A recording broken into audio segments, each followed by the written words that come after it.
នឹងបងដល់ណាដល់ណាជីវ៉ាអូនគៀងធ្លាប់ញញឹមអីលើប្រែជាស្រពោន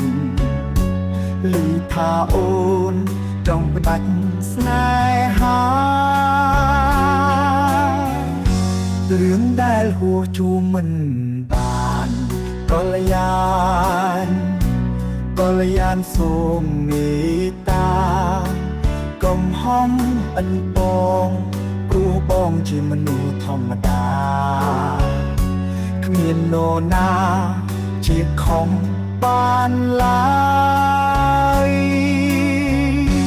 តើបងអាចធ្វើទៅបាន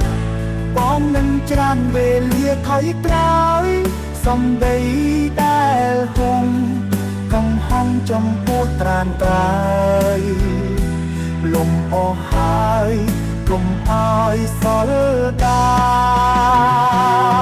ន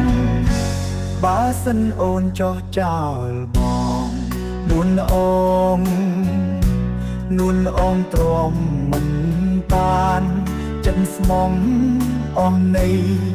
លោកីគ្មានអ្វីសំខាន់សុខចិត្តចាំអូនវិលវិញ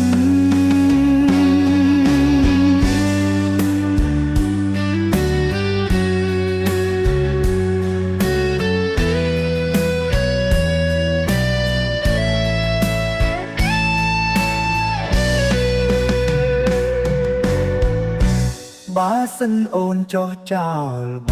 ងនួនអងទ្រាំមិនបានចិត្តស្មងអស់នៃលោកីគ្មានអ្វីសំខាន់សុខចិត្តចាំអូនវិលវិញ